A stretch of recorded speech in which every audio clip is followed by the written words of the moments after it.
ibu tunggal 43 tahun ditemukan tidak bernyawa di rumahnya di Kampung Lintang, Desa Tambang, Kecamatan Tambang, Kabupaten Kampar, ditemukan oleh putrinya sendiri.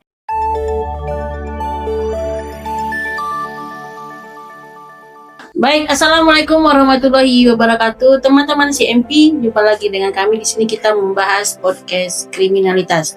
Saya Rina Dianti Hasan, host kali ini di CMP, akan berbicara tentang harapan sebuah keluarga yang merasa tidak mendapatkan keadilan di dalam dunia hukum di Kampar. Baik, kita mulai. Pada Ahad pagi 23 Februari 2025 yang lalu, Lisma Diana Dona Riasta, ibu tunggal 43 tahun, ditemukan tidak bernyawa di rumahnya di Kampung Lintang, Desa Tambang, Kecamatan Tambang, Kabupaten Kampar, ditemukan oleh putrinya sendiri. Dan pada tanggal 4 bulan setelah itu, baru ditemukan tersangkanya yang diduga melakukan pembunuhan terhadap Dona, panggilan dari Lisma Dona Riasta. Dan pada hari ini, pada Senin beberapa hari yang lalu, tersangka dibebaskan oleh Polres Kampar dengan alasan harus dibebaskan demi hukum karena bukti-bukti yang belum cukup. Dan pada hari ini keluarga dari almarhum Dona hadir di studio kami untuk berbicara menjelaskan apa yang terjadi. Kami mengundang seluruh teman-teman CMP untuk memberikan komentar dan mari kita dengarkan pembicaraan ini. Pemirsa, bersama saya sudah ada keluarga dari Lisma, dari Dona ya. Assalamualaikum ibu-ibu semua. Waalaikumsalam warahmatullahi wabarakatuh. Saya bisa perkenalkan dulu. Yang pertama di sini ada Ibu Lismaniat. Ya. Beliau adalah kakak kandung tertua ya, dari almarhum Dona. Sebelahnya ada Ibu Lismawati. Ini adalah Lisma bersaudara. Ibu adalah kakak kandung juga. Kakak kandung yang nomor 4. Dan ibu adalah Lisma Yenita, kakak kandung dari siapa juga ya. Dan terakhir itu ada adinda kami Lisa Andriani Safitri. Beliau adalah keponakan dari almarhum. Baik, ibu-ibu pasti pertama kami turut berduka cita ya atas kasus kepulangan almarhum. Kita berharap almarhumah ini mendapatkan tempat yang layak di sisi Allah. Amin ya. Dan saya pikir di luar seluruh duka yang menimpa kita hari ini, tentu kita perlu agak berbicara sedikit agak ini ya Bu ya, tidak apa agak sensitif ini ya. Baik, ini silakan ibu-ibu mau bicara juga boleh. Dinda Lisa nanti bicara. Kapan pertama kali ibu tahu bahwa tersangka ini dibebaskan? Informasi pertama kapan tidak boleh? Silakan boleh ibu juga mulai. Informasi pertama sekali kami didapatkan oleh anak saya Lisa Andriani Safitri. Dia ada yang nelpon di sini, dia tidak mau disebutkan namanya. Coba kamu follow up lagi kasus mamamu. Saya dengar kabarnya hari Senin ini akan dibebaskan gitu. Kemudian anak nyampaikan ke kami, kemudian kami mencoba untuk follow up ke Polres gitu, bertanya kepada penyidik, kepada Pak Kanit dan kepada Pak Kasat. Yang WA Pak Kasat anak saya sendiri, si Lisa Andriani. Di WA-nya dia bertanya, Pak, bagaimana kabar kasus mama kami? Coba bisa anak kami yang langsung. Ya, silakan aja. Jadi sebenarnya awal pertama kasus ini itu saya tahu bebas itu sebenarnya kami berpikir kasus ini akan selesai gitu, maksudnya karena awal November kemarin itu kami masih dikabari bahwa ada upaya dari penyidik untuk memeriksa lapor handphone saksi dan tersangka untuk pemenuhan berkas yang diminta oleh jaksa. Kami masih dapat kabar itu karena adik saya yang anak almarhumah ini handphonenya kan diminta oleh penyidik untuk keperluan itu tadi. Jadi kami masih merasa ini kasusnya akan lanjut gitu. Di awal November kemarin, baru di hari Rabu minggu lalu, 1 minggu dari ini, tanggal 23 itu, teman saya nelpon yang nggak mau disebutkan namanya di sini, nelpon, Dek bantu follow up lagi kasus mama itu, kabarnya Senin ini akan keluar katanya gitu kan.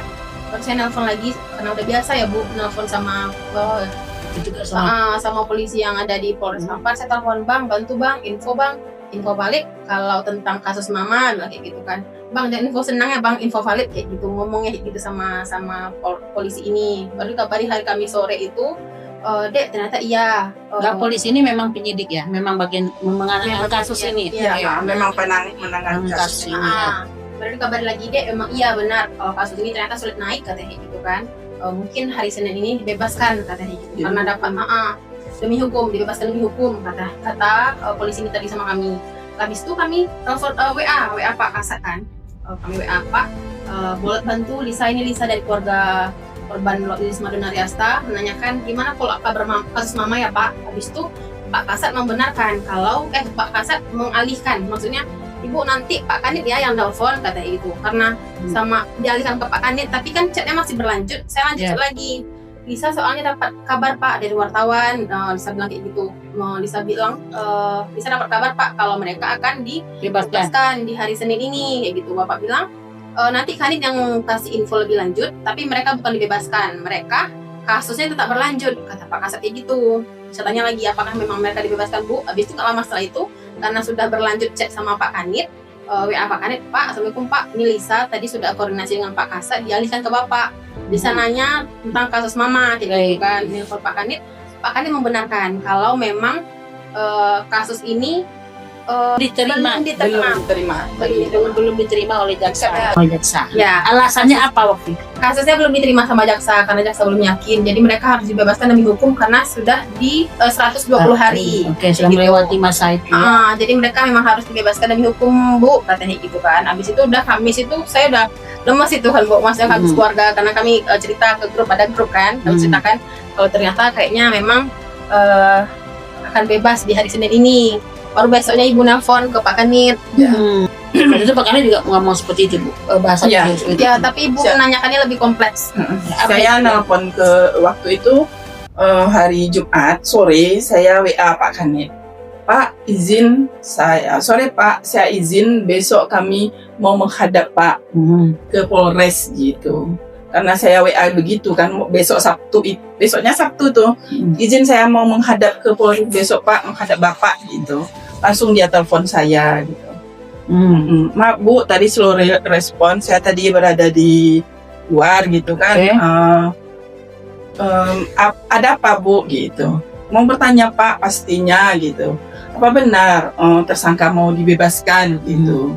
Bukan dibebaskan Bu, tapi mereka itu harus dikeluarkan demi hukum karena sudah mencapai 120 hari masa tahanan dan berkas kita belum lengkap. Alasannya itu belum lengkap. Baik. Sehingga si jaksa belum bisa menerima, masih ada lagi yang istilahnya yang diminta jasa belum terpenuhi oleh kami gitu. Jawaban Pak Kasat waktu itu. Saya bertanya, Pak, kira-kira apa yang bisa keluarga bantu Pak? Baik. Gitu. Apa yang bisa keluarga bantu Pak agar istilahnya masalahnya di bagian mana lagi gitu? Apa yang kurang? Apa gitu yang kurang? Ibu nggak tanya apa yang kurang? Ya, saya bertanya apa yang kurang. Bu, biar kami yang mengerjakan. Ibu tenang saja.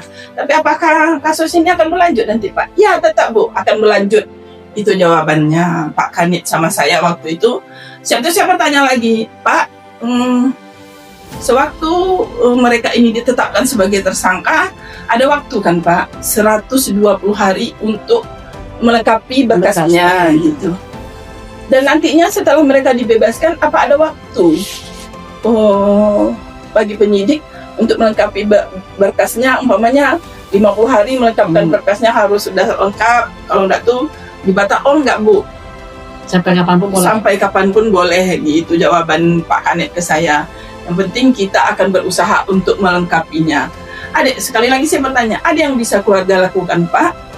Oh tidak Bu, Ibu tenang saja, kami akan melengkapinya gitu. Biar kami yang bekerja. Jadi gitu, ada janji sebenarnya dari pihak kepolisian bahwa mereka akan tetap melanjutkan kasus ini. Iya. Hanya saja tetap tersangkanya akan dibebaskan. Iya, karena sudah demi hukum katanya sudah sampai 120 hari. Batasnya katanya untuk penahanan ini hanya 120 hari dan wajib dibebaskan kalau belum P1 oleh jaksa gitu. P21 gitu. Baik. Oke, Lisa, sebenarnya apa usaha yang sudah dilakukan oleh keluarga ini upaya hukum apa saja yang sudah yang keluarga lakukan untuk mendapatkan keadilan bagi seorang Dona? Ya, kalau upaya dari awal ya Bu, dari awal kasus ini tuh kan sebenarnya kasus ini kan bergulir di kawasan Polsek Tambang. Jadi kami awalnya di Polsek Tambang dulu ya. Tambang dulu. Jadi di awal kasus ini kan waktu kami di perjalanan mau bawa mama ke rumah sakit tadi yang kami bilang, kami kan bawa mama, jumpa mama sama adik saya yang anak almarhumah Rani. Kami bawa ke rumah sakit sama ibu saya juga, kami bertiga waktu itu posisinya. Kami bawa ke Aulia, habis itu kami diarahkan untuk membawa ke rumah sakit Bayangkara. Kami sampai di Bayangkara.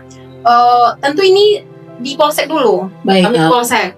Orang Polsek ya seperti itu. Di perjalanan tadi lah kami di perjalanan mau ke Aulia itu kami sudah membuat laporan by telepon gitu kan, bahwa tante saya ini dirampok dan sekarang kami belum tahu tuh meninggal dunianya. Begitu sampai di Aulia baru dikatakan meninggal dunia. Habis itu kami diarahkan untuk membawa ke rumah sakit Bayangkara. Kami pindah ke Bayangkara. Nah ini kan bergulirnya di Polsek. Kami menyerahkan alat-alat bukti yang semua kami tahu. Yang waktu itu kami serahkan kunci rumah, casing handphone, sama handphone mama juga, sama apa waktu itu mah kami ada menemukan bungkus rokok di samping rumah, itu kami serahkan juga semuanya sama pihak kepolisian. Dan beberapa kali juga tim Inafis turun ke rumah, swab sidik jari kayak gitu, kami sampaikan semua yang kami tahu, maksudnya di sini kemarin kami melihat ada ini, ada beberapa di dinding rumah itu yang diduga darah dan di swab juga sama tim Inafis, ternyata belum gitu. 2 bulan kasus ini bergulir di Polsek, akhirnya kami merasa kok makin hambar, kok makin lama sekali. Awalnya kami pikir seminggu belum, sebulan belum, 2 bulan belum. Akhirnya kami coba lagi naikkan lagi melalui media sosial yang kami punya, dibantu oleh anak tante saya ini tadi, naik ke RTV beritanya, follow up lagi. Nah, berganti waktu itu ke Polda, Bu. Berganti ke Polda, berganti ke Polres. Ya, berganti ke Polres, berganti dengan juga Pak Kasat Reskrim kita berganti juga waktu itu, Bu. Polsek berganti juga. Berganti juga. Jadi kami berharap, wah ganti nih, gitu. Kami gencarkan lagi, berharap. Dan Pak Polres baru itu langsung berkunjung ke TKP dia. Kami bergulir media waktu itu, naik lagi kasusnya. Turun lagi. Ada lagi respon, baru ada respon lagi. Ada respon lagi, Bu. Ada respon lagi, alhamdulillah. Turun lagi Pak Kapolres waktu itu ya, Ma. Pak Kapolres sama Pak Kasat Reskrim turun langsung. Hari ini mereka sertijab, besoknya langsung turun lagi. Turunlah waktu itu lapor, Bu. Nah, di situ kami ada rasanya harapan lagi. Awalnya rasanya gimana ya? Apakah ada harapan? Apakah seperti yang di Polsek kemarin juga gitu kan? Turunlah lapor. Ternyata ada. Lumayan membuahkan hasil karena dari lapor kami akhirnya menemukan di mana posisi mama itu akhirnya dibunuh. Lalu kami tahu TKP-nya lapor gitu. Karena kan selama ini kan kami menduga itu di mana ini kejadiannya gitu. Karena di rumah tuh bersih, Bu. Maksudnya bersih dari darah gitu. Bersih dari darah tuh bersih. Yang kami temukan setidaknya tidak ada darah gitu. Jadi kami merasa gimana ya? Bahkan sama orang forensik itu waktu itu saya sempat bilang, Bang, apakah mungkin, karena kan masih abang-abang ya, Bang, apakah mungkin kejadiannya di luar rumah? Karena nggak di rumahnya nggak ada, saya bilang kayak gitu. Mungkin aja Bang kan dari luar rumah, karena di rumah sini nggak ada. Baru besoknya lagi, kalau nggak salah Bang Wiki namanya, Bang Wiki itu hadir lagi sama tim forensik waktu itu. Mereka bilang, kemarin saya ada mencium bau amis di daerah sini, di belakang pintu itu. Baru tahu, karena kita rame-rame kemarin nggak tercium bau amisnya katanya gitu. Baru Bang Wiki bilang, oh kayaknya di sini. Ternyata emang iya, Bu. Di situ tuh kayaknya ditumpuk-tumpuk sama sampah dan tikar itu kayaknya digunting gitu. Karena yang tumpukan sampah itu tadi. Dan di situ ternyata almarhum dikira diduganya di situ ya. Di situ dia. Setelah itu apa lagi? Sebelum dari itu sebenarnya kami untuk naik ke Polda itu udah berusaha dari Jatanras, udah berusaha juga untuk naik ke Polda kayak gitu kan, Bu. Begitu udah atensi kemarin ini sudah berlanjut kayak gini, akhirnya kami merasa kok kayak ada angin segar. Kami berusaha lagi, tetap koordinasi, semangat lagi, koordinasi terus lagi dengan kepolisian, dengan Pak Gian waktu itu, dengan Pak Melvin juga. Kami selalu berkoordinasi, baru sampai akhirnya kami dapat kabar ya, Mang, kalau ditemukan ibaratnya di obeng itu